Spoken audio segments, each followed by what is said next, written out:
Bonjour à tous. Je propose Bonjour à tous. de commencer. Je m'appelle Simon Boisserpe. Je travaille à Atlampol, Technopole Incubateur à Nantes, et je coordonne le dispositif qui s'appelle DIVA, qui est un dispositif d'accompagnement des entreprises sur le volet Data IA. Et je suis accompagné de Sarah Huilizen. Je suis chargée d'accompagnement des entreprises sur les territoires de la Loire-Atlantique et de la Vendée depuis le mois de janvier. Et donc, sur une petite vingtaine de minutes, on va vous présenter ce nouveau dispositif régional à destination des entreprises, des TPE, des PME, des ETI et également des associations, en tout cas tous les acteurs professionnels du territoire. Donc, c'est un nouveau dispositif d'accompagnement qui a été lancé en janvier 2023. C'est un dispositif qui est cofinancé par la Commission européenne et soutenu par la région des Pays de la Loire et qui regroupe un certain nombre d'acteurs économiques d'accompagnement au développement économique de notre région. Vous avez tous les logos sur cette slide, donc Technopole, incubateur, centre technique, universitaire, chambre de commerce et de l'industrie des régions des Pays de la Loire, quelques pôles de compétitivité également, et puis l'agence Solutions Éco. Et tous ces acteurs ont mis en commun des compétences, des savoir-faire pour développer une offre d'accompagnement destinée aux professionnels implantés en région, pour les aider à gagner en efficacité grâce à l'utilisation de leurs données au sens très très large. Et bien sûr, quand on parle données, on parle également d'intelligence artificielle. Et donc on va vous présenter l'offre de services qu'on propose, quelques exemples aussi d'entreprises qu'on accompagne actuellement. Et puis à la fin de l'intervention, on répondra à toutes vos questions si vous en avez. Merci Simon. Donc, comme Simon l'a indiqué, le dispositif DIVA est porté par le DIH, donc des Pays de la Loire, sur deux thématiques principales qui sont la data et l'IA. Effectivement, vous le savez, c'est le sujet 2023. Hein. La data, c'est une nouvelle pour personne. L'intelligence artificielle et toutes ses possibilités, les gens commencent à le toucher du doigt grâce à des outils comme ChatGPT. Et c'est bien dans cette dynamique-là que nous avons vocation à accompagner les entreprises. Alors, on vous a mis des petits exemples de à quoi peuvent servir le fait de valoriser ces données au sein de son entreprise, grâce ou pas d'ailleurs à l'intelligence artificielle. Eh bien, ça peut avoir des retentissements, bien sûr, sur les fonctions support de l'entreprise, que ce soit sur les ressources humaines, le côté automatisé des démarches, permettre aux salariés d'être autonomes, par exemple, sur leur fiche de paye, récupérer des informations, etc. Ça peut aussi avoir un vrai intérêt sur tout ce qui est performance commerciale. Grâce à une meilleure connaissance de ses clients, on peut automatiser du coup un suivi commercial, de tout ce qui est communication, etc. Et puis, on peut avoir des petites illustrations, par exemple, dans le secteur de l'industrie. Eh bien, j'ai vocation à utiliser des machines régulièrement. Mes machines, je m'aperçois qu'elles cassent.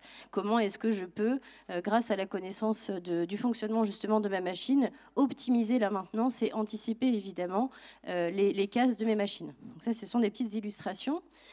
Alors, ça, c'est des remontées terrain que nous avons, et vous le savez, monter des projets digitaux, travailler sur l'exploitation de l'intelligence artificielle, ça peut faire peur, ça peut être compliqué à prendre en main. C'est des sujets un peu effectivement techniquement difficiles. Il peut y avoir des contraintes effectivement de coûts, parce que ça coûte quand même très très cher de faire de l'intelligence artificielle. Ça peut être des difficultés aussi pour les chefs d'entreprise de se dire moi je ne suis pas autonome pour choisir la bonne solution. Je n'y connais rien, mes équipes elles sont pas matures, je n'arrive pas tout à fait à circonscrire ma problématique, je ne suis pas tout à fait sûre de vraiment avoir des données. Il peut y avoir plein de freins pour les entreprises ou pour les établissements publics ou pour les associations à mettre en place des projets data.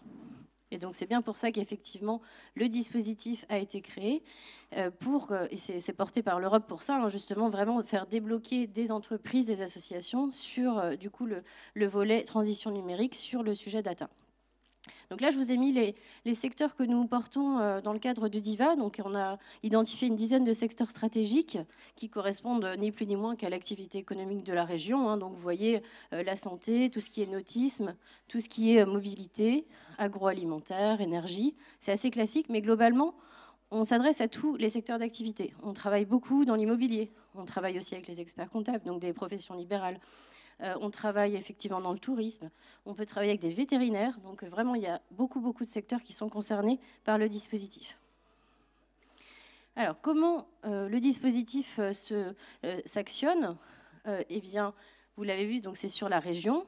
Vous êtes une PME, une TPE, une association, un ETI, peu importe. Vous avez des réflexions sur vos problématiques data. Vous vous dites, moi j'ai l'impression que j'ai de la donnée, mais je ne sais pas du tout ce que je peux en faire. Eh bien, ça peut passer par une première phase d'orientation. Est-ce que l'entreprise, voilà, comment est-ce qu'on peut la sensibiliser? Comment est-ce qu'on peut l'aider justement dans sa réflexion par rapport à ces problématiques de data IA? On arrive ensuite dans une deuxième phase. Là, l'entreprise, elle a vraiment une problématique, elle a vraiment des données, elle a vraiment un objectif. Là, ensemble, on va qualifier du coup sa demande, ce qui va nous amener ensemble à structurer ce qu'on appelle un plan d'action. Donc ça peut être très rapide si la problématique est très simple à résoudre, ou alors ça peut être vraiment un travail assez long parce qu'il va falloir prioriser, structurer, budgétiser, réfléchir en interne à qui va être intéressé par ce projet, etc. Et ensuite, évidemment, une fois que notre plan d'action est fixé et qu'on sait exactement ce qu'on va résoudre, comment, avec quel budget, eh bien nous, on a vocation à accompagner justement ces structures. Donc là, on vous a présenté avec Simon les différents services que nous, on propose dans le cadre de DIVA. Donc dans le plan d'action, selon la problématique de l'entreprise, on peut actionner différents leviers. Donc le conseil, évidemment, c'est la phase amont, mais si on a besoin de faire des expérimentations, eh bien, ça peut être de réfléchir ensemble à réaliser des preuves de concept, donc avec des laboratoires de recherche ou avec des solutionneurs.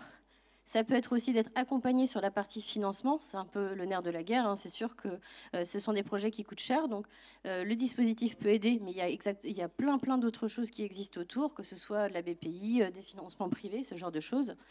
Et puis, au sein de l'entreprise, il peut y avoir des besoins de formation, des besoins de montée en compétences. Ça, là-dessus, nous, on va pouvoir essayer de packager ces formations-là. Et on l'a dit, le dispositif DIVA est régional et européen, donc évidemment, il a une portée qui va plus loin que ça. C'est-à-dire qu'on a vocation, nous, à solliciter les autres DIH en Europe. On a vocation à mettre en place des coopérations, des événements, etc., etc. Tout un volet vraiment écosystème. Alors, combien ça coûte? Je l'ai dit, la phase amont, donc tout ce qui est orientation, sensibilisation, toute la phase de diagnostic, n'est pas facturée à l'entreprise. On va uniquement lui notifier une aide d'État, donc c'est totalement indolore, c'est 100% de prise en charge. Deuxième phase, quand on actionne le plan d'action, selon ce dont on va avoir besoin, si ce sont des expérimentations, de la formation, de l'aide au financement, ce genre de choses, ça va être du temps passé ou alors en gros des forfaits pour faire simple, et nous on prend en charge 50%. Donc c'est de nature vraiment à débloquer les entreprises justement sur ces projets-là.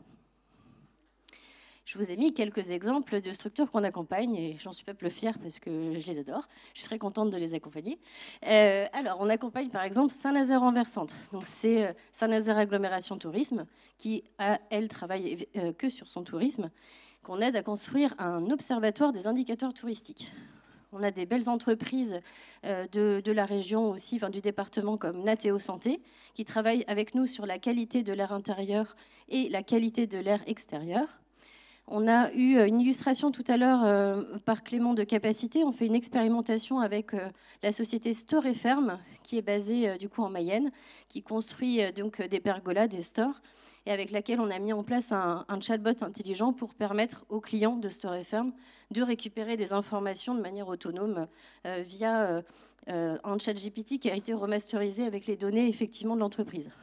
Silver Anana, on l'a vu ce matin aussi, une association qui propose des recommandations personnalisées aux jeunes retraités. Pixed sur aussi la partie personnes âgées, et puis des agriculteurs comme Ecofolie, Terre Ferme. On a un beau projet justement de faire dire des choses aux données de l'agriculteur, c'est-à-dire via des capteurs, via la connaissance de ses parcelles, de ses récoltes, etc., de l'aider à optimiser en fait ses récoltes, de mieux piloter sa trésorerie, de savoir combien d'intrants il va devoir utiliser, ce genre de choses. Voilà pour les petites illustrations et un échange avec la Radio Sun il y a quelques jours sur un projet sur l'audio. Je vais repasser la parole à Simon. Merci Sarah. Donc vous voyez, en fait, c'est assez large en termes de problématiques et d'entreprises ou même de structures, parce qu'on n'accompagne pas que les entreprises, ça peut être bien sûr les acteurs publics, les associations et même les professionnels de la formation qui sont venus nous voir, qui ne sont pas forcément spécialistes de ce sujet-là. Quand je dis professionnels formation, ça peut être des établissements scolaires et qui ont besoin de s'acculturer en fait à toutes ces nouvelles technologies du numérique. Et notre approche, elle est vraiment centrée sur le besoin dans tout l'aspect amont du dispositif. On ne parle pas de technologie, mais on est vraiment centré sur les problématiques quotidiennes des utilisateurs, des entreprises pour faire émerger ce besoin.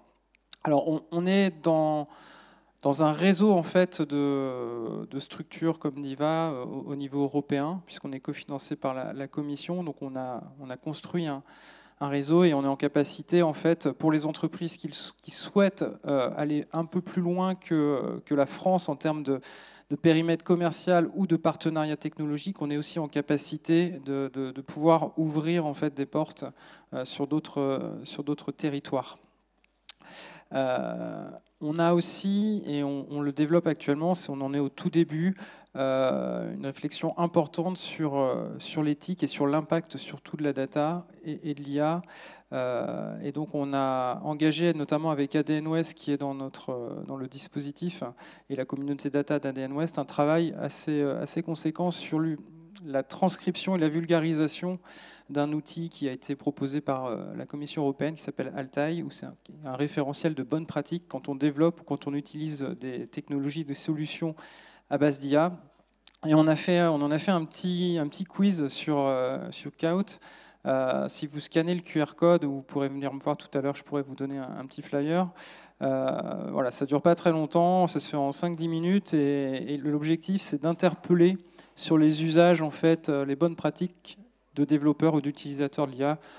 Typiquement, on parle d'effets boîte noire, de transparence, notamment de RGPD. Il y a peut-être des spécialistes dans la salle. Voilà, en tout cas, on souhaite interpeller pour se dire, voilà, quand on utilise ce genre d'outils, ça peut avoir des conséquences sur les utilisateurs, sur l'organisation. C'est pas neutre. Donc faites bien attention. Voilà, il faut que ça soit encadré. Et puis on est également assez présent sur les événements qui touchent ou qui sont en lien avec cette thématique Data IA, et on sera prochainement donc, au West Data Festival pour une série de conférences. On co-organise cet événement qui se déroule donc à Laval au mois de février. Et si vous êtes intéressé pour mars, pardon, ouais, c'est même marqué en plus. Si vous êtes intéressé pour intervenir, pour parler de votre expérience, vous pouvez venir nous voir. On peut co-organiser avec vous un certain nombre d'interventions et de retours d'expérience sur le sujet. C'est le West Data Festival. Il y a peut-être des prestataires également dans la salle. Donc quelques mots sur comment est-ce qu'on peut travailler ensemble.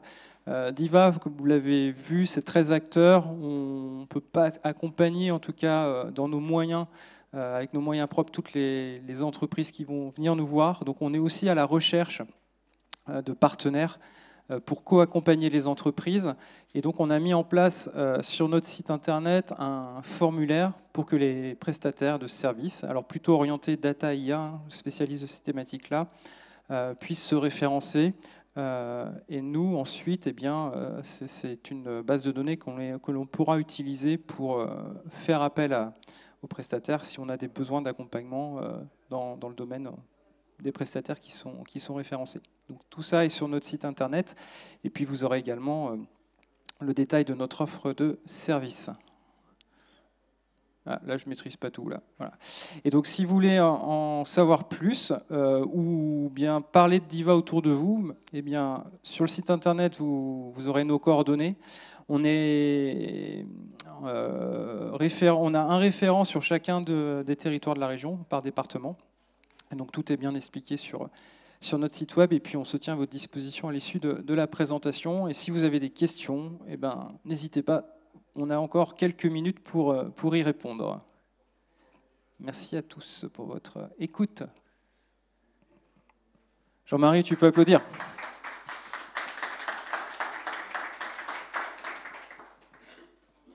Moi, je crois que Gaël a une question.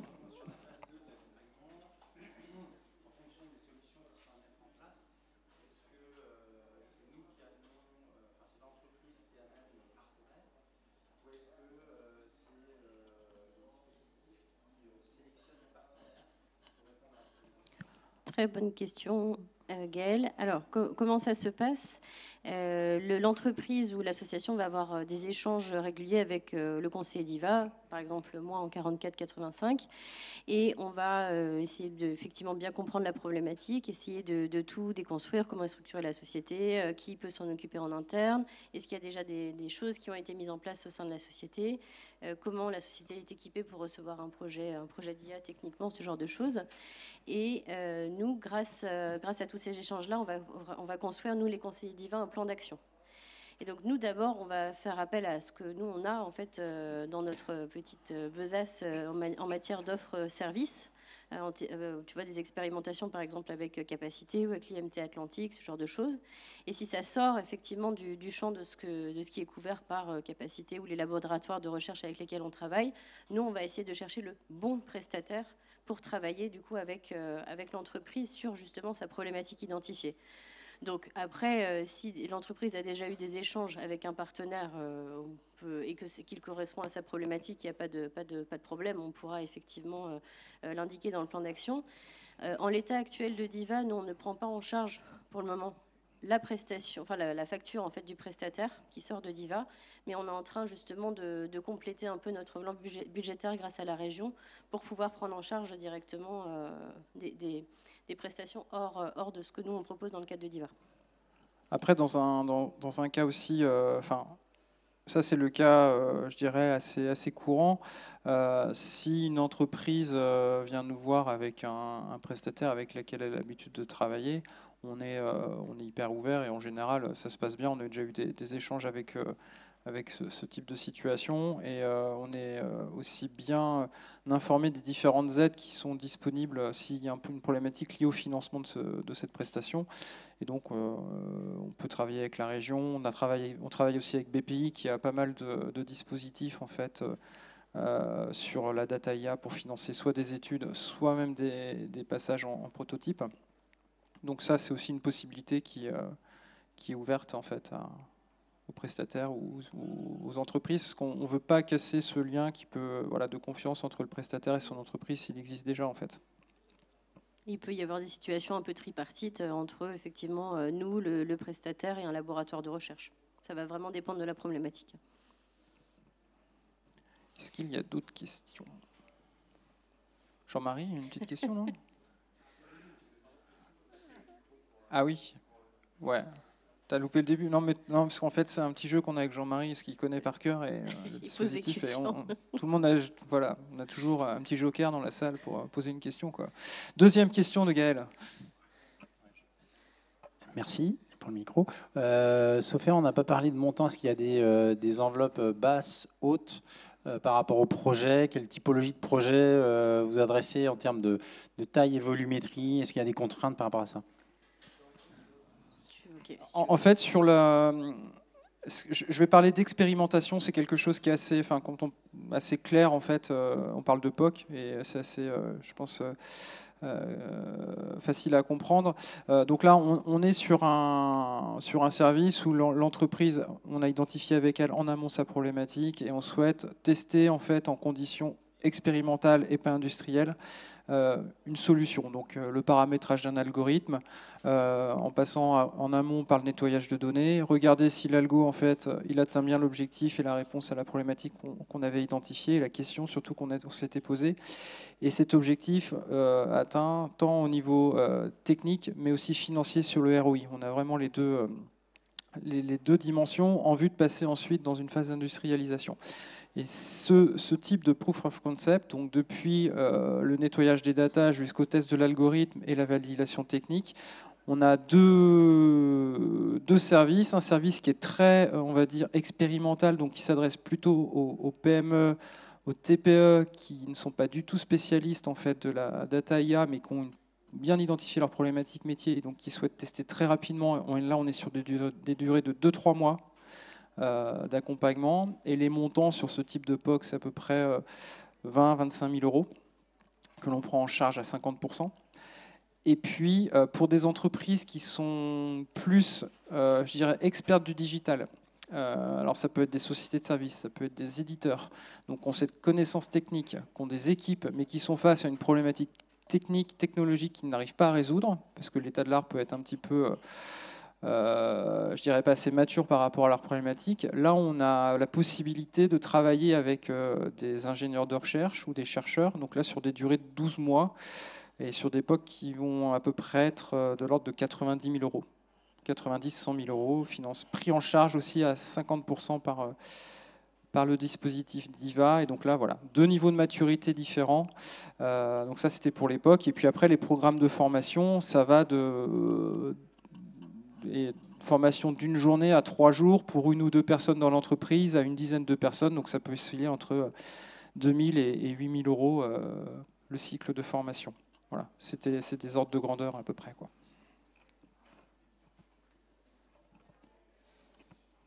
Jocelyn, une question? Qui a une... Ouais, vas-y, après j'aurai une question, moi.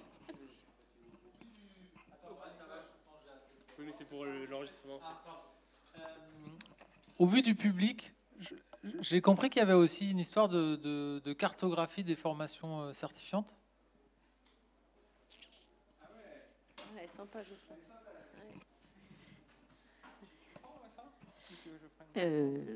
C'est en cours auprès de l'Université de Nantes. En fait, ouais, on propose un certain nombre de formations, mais on a aussi ce travail de cartographier les formations qui existent sur le territoire pour les diffuser aux entreprises. Alors, c'est pas simple à cartographier, ce sera, je pense, encore moins simple de tenir à jour cet outil. Mais je pense que voilà, on utilisera ChatGPT 4 puisqu'en fait c'est un super outil pour aller chercher de l'info sur une base documentaire. Et on en a eu la démo ce matin. Donc non, j'arrête de plaisanter, mais on pourra l'utiliser. Mais déjà, on a ce catalogue de formation universitaire qu'on a bien identifié. On a aussi on travaille aussi avec Simplon. Alors je ne sais pas si vous connaissez l'école IA en fait pour proposer également des cycles de formation sur mesure pour les entreprises qui auraient ce besoin-là. Donc tout passe en fait en amont, nous, par un diagnostic en fait pour bien identifier les problématiques. Et puis on travaille aussi avec d'autres acteurs de la formation qui peuvent être notamment les EO à Angers avec qui on est en contact, avec aussi les centres techniques régionaux, les technocampus, qui proposent aussi un certain nombre de formations à destination d'un public professionnel. Notre positionnement n'est pas de faire de la formation initiale, mais de plus être sur la formation continue et aussi de travailler avec les écoles sur la facilitation de recrutement de talents, en fait.